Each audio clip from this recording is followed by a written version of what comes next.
There is an often acknowledged quirk when it comes to fanfiction. Fanfic culture, and transformative fandom spaces more broadly, have always been populated predominantly by women. And yet, many of those women spend their time writing and reading stories about men going at it in a very gay way. I am far from the first person to make this observation, not even on YouTube. And if this is a topic of interest to you, I have a number of recommendations of other videos you might want to check out. Links will be in the description. However, as we sit here pondering the more unusual visual approach I've taken for this video, because you can see my subscriber count, I do not have the budget here to go on camera and make it look professional, it's worth pointing out the reason that I wanted to touch on this subject for my Pride project this year.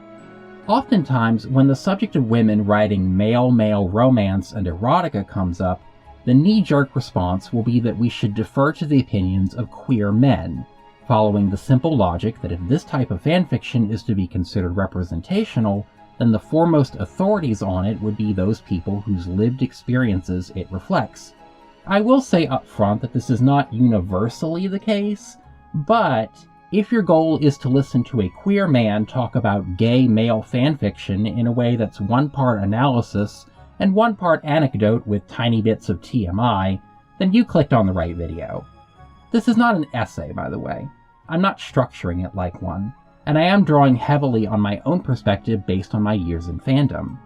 There aren't many queer men active in transformative spaces, but for my part, I can say that I've read fic for well over a dozen different fandoms in all the time that I've been online. Furthermore, within the past year, I've become a published fanfic author myself. You can get a taste for the results in one of my videos from a few months ago, where I turned one of my fics into a challenge run for what has to be one of the strangest cross-platform media concepts ever devised. The relevant summary here is that it's very gay, very angsty, and also very smutty, so I've already dabbled in most of the major fanfic categories already. But before we go any further, I'd also like to clarify something else. I am specifically a cis gay man. I say this for two reasons. The first is that it has been noted that some AFAB fic authors and readers have used gay male romance as a means to explore their sexualities and gender identities, by allowing them to express their attraction to men in situations that are at least nominally free of the patriarchal constraints of conventional heterosexual romance, and in some cases by further allowing them to feel attracted to men while being men. As such, there are trans men who come to understand themselves in part through their interactions with this type of fan work. And I wanted to make it clear, if you were unaware, that I am not trans, and cannot speak to these experiences. The second reason I wanted to indicate that is more straightforward. The majority of gay male erotic fanfiction involves cis men, and because I'm cis, and most of my sexual partners have also been cis, that means that I have ample personal experience with the kind of sex most often depicted here. Perhaps not the most tasteful thing to brag about being an authority on, but I'm playing the hand I've been dealt. Every year, Archive of Our Own, the most centralized fanfiction repository on the internet today, publishes a list of the most popular ships on their site. And every year there's inevitably discourse over how much of that list is dominated by gay guys. Looking at 2024 as an example, male-male pairings accounted for over 2/3 of the top 100 ships on AO3. The other categories, which include not only male-female and female-female, but also the general and other designations for platonic pairings and those that don't map neatly onto the gender binary, together make up the remaining third. There are a number of interesting observations that others have made here about how male-centered a lot of published media continues to be, and how this leads to female characters receiving less development and thus less interest from fans. Think Super Hulock as a classic example of fandoms that sideline the hell out of their female characters because they're almost non-existent in canon anyway. I, however, would like to point out something else with these statistics that might not be as immediately obvious.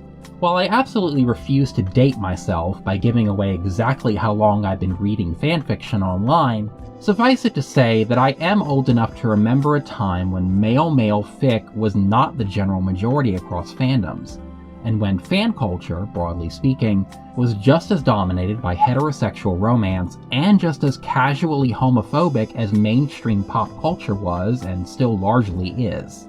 This is pre-Archive of Our Own I'm talking about here. LiveJournal and fanfiction.net and other platforms that I'm even less familiar with because I'm not actually that old.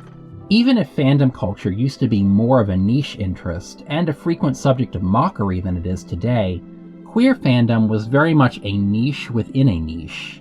In the world of fanfiction, it was typically cordoned off to specialized archives because the larger, more general interest sites would view gay content as inherently inappropriate and lump it in with works about darker themes, kinks, or the ever-controversial real person shipping. My earliest exposure to the word yaoi, as well as this term that I would butcher if I tried to pronounce it, had nothing to do with the specific types of Japanese media they technically refer to, but rather as labels on fanfics warning readers away from racy stories of two guys kissing or having vanilla sex. You know, AO3's bread and butter. And growing up, it made perfect sense that the homophobia of the real world would be reflected in fandom spaces, and that gay fanfiction would be treated as more adult regardless of its actual content. But did that ever really dissuade me from seeking out gay fanfiction during my adolescence? Not really, no. While it is undeniable that queer art, or at least art that can speak to experiences with non-normative sexualities and gender identities, has existed for all of human history, outside of media from the last few decades, you really have to know what to look for and be willing to dig for it. In my formative years, I didn't have the knowledge necessary to seek out those works. And though I am fortunate in that I come from a culture and a city that has long been extremely permissive when it comes to, well, anything involving sex, let's be honest, that didn't necessarily translate into any sort of formal introduction to queer art. As such, the most accessible gay media I could find back then was what there was to be had online. And what was easiest to get into was media about published fiction I already knew well, that is, fan work. It took me several years, in fact, to realize the central premise of this discussion, namely that the majority of the fanfiction I was reading had been written by women, even though most of it was, on the surface, entirely about men. But when I did figure that out, it's not like that registered as something unusual, much less as a problem, because I was just happy to see that there were other people out there who were engaging with these games and books and so forth in the same ways that I was. It was affirming, even if it wasn't what you might call an authentically queer environment. As I got older and became sexually active, I did start to take note of all the little disconnects between gay sex as it's commonly depicted in fanfiction and how it plays out in reality, but that never stopped me from wanting to engage in that type of fan work. Admittedly, it can often be entertaining to poke fun at erotica written by people with little to no real-life experience of the sex acts they're depicting. There have been times in my fandom life when I've done some of that myself, pointing out these inaccuracies because doing so is such low-hanging fruit. You know, what is and isn't a realistic penis size, what a refractory period is, what does and doesn't work as lube, and so forth. There is one particular element regarding the physicality of gay sex that I will return to later, but my point is that I'm fully aware that gay smutfic is often not an accurate one-to-one representation. Probably one of the more surprising things I learned later, though, was that a lot of the time it's not really trying to be representational. Something that's been brought up in other discussions of gay romance fic written by women, particularly when talking about early examples, including the granddaddy of them all, Kirk Spock, is that these authors would frequently draw a distinction between the behavior of their characters and that of real-life queer men, or at least their perception of real-life queer men. This is where we get stuff like this eyebrow-raising phrase being applied to fic, which funnily enough sounds quite similar to some of the logical loopholes that have been used by self-identified straight men to rationalize having sex with other men. I don't think I need to point out that everyone involved in this conversation is completely ignoring the existence of bisexuality, but that's beside the point, which is that here, being gay isn't really about same-sex attraction or same-sex intimacy, but rather about something else. All the stereotypes and other cultural associations attributed to being openly, publicly queer. and that that's being treated as a bad thing. So yeah, this is just homophobia. Now, by the time I was beginning to be exposed to fandom, those sorts of disclaimers were no longer as common, because it would be incredibly easy to call out homophobes who write gay smut for being massive hypocrites. But ideas like that were still being expressed in other ways, most obviously in the rigidly defined roles of yaoi. And here I'm referring specifically to the genre of Japanese media, and not to all content involving queer men. Although with online spaces being the way they are, yaoi ended up influencing trends in fandoms for non-Japanese media as well. These roles, the dominant top presumed to be the primary object of desire, and the submissive bottom written as a self-insert for a presumed female audience, are not completely divorced from how gay relationships and gay sex can play out in real life, but it is reductive to view them entirely through that lens, which is why in the past decade or so there's been a fair bit of pushback against leaning too heavily on those roles. That pushback is something I'm going to be revisiting, but for now there is also the added context that the mentality of favoring men who at least appear straight is not one exclusive to gay shipping. It's something that you can find in queer male spaces as well, although it's expressed a little differently, of course, via femphobia, or the mask for mask label, or just the general positioning of conventional masculinity as quote-unquote normal in contrast to both feminine queer men and hypermasculine queer subcultures like bears and leathermen. That naturally doesn't excuse homophobia or bigoted attitudes about gender presentation, even from other queer people, but they're not unique to women writing gay smut. But while we're discussing queer male culture and subcultures outside of fandom, I have to say that I find it irritating whenever I see the supposed opinions of queer men being weaponized against people writing male-male romance and erotica. As the rhetoric goes, if you yourself are not a queer man, and yet you enjoy this kind of material, you are fetishizing us, and actively contributing to our oppression. Whether that's because, as mentioned, this type of fic often replicates heteronormative gender roles, or because there's a lot of smut and sex-negative movements within fandom consider smut to be inherently problematic, or for a slightly more mainstream online position in recent years, because all this gay shipping represents a refusal to just let men be friends. Some of these arguments make some valid points, others not so much. Especially that last one, when platonic male friendship is up there with heterosexual romance among relationship dynamics that get featured in media all the time. But even when there are critiques to be made here, putting them in the mouths of hypothetical queer men usually sounds patronizing, and not actually all that accurate to boot. I do occasionally discuss the content of my blog and YouTube channel with my real-life friends and sexual partners, most of whom are other queer men. Whenever the subject of gay shipping or fanfiction comes up, the most common reaction is mild surprise that something like this even exists, much less that it has a large following in certain internet circles made up mostly of women. Sometimes that'll be compared to straight men jerking it to lesbian porn, and then the conversation just kind of gradually moves on to something else, as it inevitably does whenever you bring up niche topics with people who barely know what you're talking about. The comparison to lesbian porn is fraught with issues of its own, mainly in that there's a vast difference between people writing smutty stories purely as a hobby for a relatively small circle of readers with similar interests, and live-action pornography with actual budgets and the broad societal backing of horny straight guys just doing what horny straight guys will always do. Even critiquing the problems with the porn industry at all can be difficult to do without sounding like a swerf, or simply a garden variety prude. But leaving that aside, it is nonetheless fair to say that many queer men are unaware of the popularity of gay fanfiction online, and those that do know about it largely don't care, and don't see women writing about guys kissing as a threat to their existence. The only instance I can think of where I've ever seen women's interest in male homoeroticism present a genuine, real-world problem are stories about women using gay bars to stage raunchy bachelorette parties that get out of hand, and that obviously has nothing whatsoever to do with fanfiction. Any actual issues that derive from depictions of queer men in fanfic, in my opinion, fall into two categories.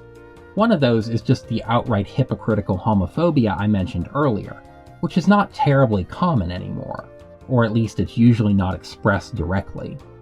The other has more to do with unrealistic ideas about relationships, and especially sex between men. I talked about the defined roles of yaoi earlier, but that's just one side of the story because in fact, the backlash to the popularity of those roles has been itself occasionally a source of inaccuracy. And this is the part where I get to talk about the hardcore stuff in as much depth as I can probably get away with without running into monetization problems. A common reaction against the obviously heteronormative setup of traditional yaoi is to insist that two men in a relationship always be on equal footing, specifically in private activities. This has led to the perception that real queer men are not tops or bottoms, but rather switches. Listen, if you take nothing else away from this video, let it be this. The actual term used for a person who is comfortable as both the penetrator and penetratee in sexual encounters is versatile, usually shortened to verse. Switch is a term taken from BDSM to refer to a person who can be either dominant or submissive. I don't really know how people first got those mixed up, but it is everywhere online now, and top, bottom, or switch just sounds so off if you spent even 5 minutes on Grindr, which, safe to say that I have. And now that I brought up Grindr, I get to discuss the other problem here, which is that the belief that all queer men are versatile and that to represent us otherwise is stereotypical or possibly even homophobic is just flat out wrong. And yeah, this can sound like a fairly minor gripe, but it does work as a neat little case study for the difference between actual gay sex and how it often appears in fanfiction. Most guys who engage in penetrative sex with one another do have a preference, and it's not necessarily, or even frequently, about reinforcing gender roles. In other words, having one guy be quote-unquote the woman. It seems self-evident, but it's worth stating that topping and bottoming feel completely different, and each of them requires a different skill set to be good at. And because everyone's body is different, someone may very well find one role easier or more pleasurable than the other. I myself am almost exclusively a bottom because I find topping more difficult and more physically demanding than I'm usually willing to be with my partners. I can be kind of lazy in bed, honestly. And more generally, queer men freely make use of the top and bottom labels as self-identifiers. And we have jokes and stereotypes about these roles that some of us adhere to, and others enjoy poking fun at and subverting. Every guy who says he's verse is really a bottom and is insecure about it. Tops barely put any effort into hookups, and so forth. In short, it's not homophobic to have fictional characters be exclusively tops or bottoms, and you can sometimes mine interesting development out of their preferred position, which is something that I've done in my own writing. The physicality of gay sex is something that I think gets overlooked in these discussions. Somewhat reasonably so, when the people arguing over it often are lacking in personal experience. There are also elements of queer male sex culture that are notably absent, or at least incredibly rare in the world of gay fanfiction. This includes the existence of sides, men who are neither tops nor bottoms, and who do not enjoy penetrative sex at all, but engage in various alternatives. Or, as a corollary to this, the recognition that anal sex is not the be-all, end-all of intercourse between men, and that artificially elevating it to that level is a byproduct of its superficial similarity to the role of vaginal penetration in traditional heterosexual intercourse. Certainly it's something that can be enjoyed, and I definitely speak from experience there, but there are ways for two or more guys to enjoy themselves together other than that.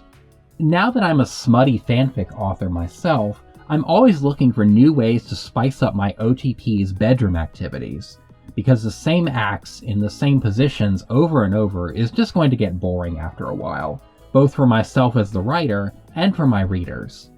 Translating my skills and my perspective into writing erotica has itself been an enlightening experience, because there is indeed a fundamental difference between any kind of interaction as it would play out in real life and how it would in writing.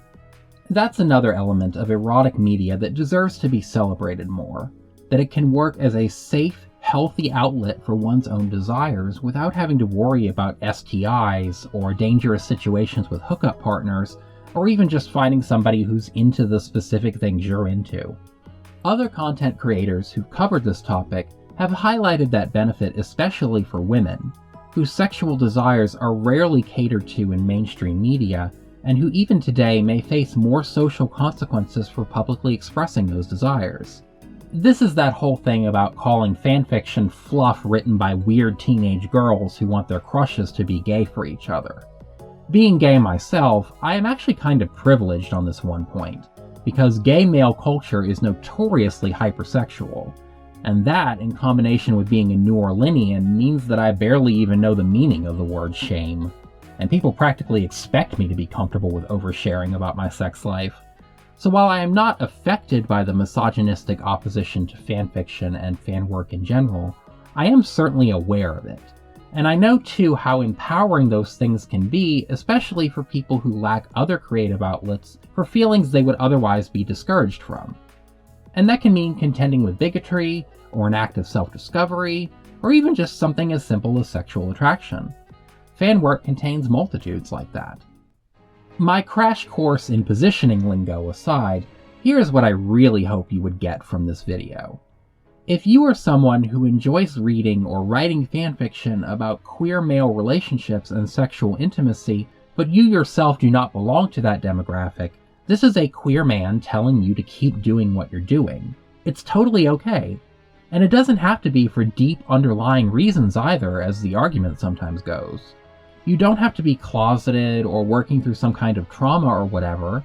You can read and write fanfic about guys kissing, etc., purely because it's fun, or you really connect with those characters, or you think it's hot. Nothing wrong with that.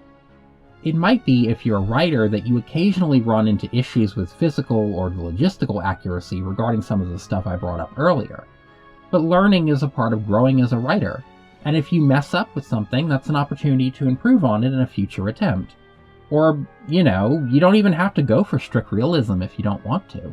Omegaverse is a very popular mode of fanfiction that happily exists in the realm of the purely fantastical. While it's not something I'm much into myself, although there are nights when I wouldn't mind a little slick for convenience purposes, if you know what I mean, I can understand the various reasons why other people would get something out of an intentionally less grounded take on sexuality. Fanfiction really is what you want to make of it, even if you're only reading it. It's about transforming the substance of published media in a way that appeals to you, and finding the entertainment value in that.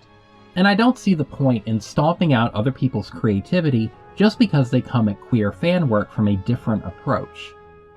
Now here's the part where I ask you guys about this.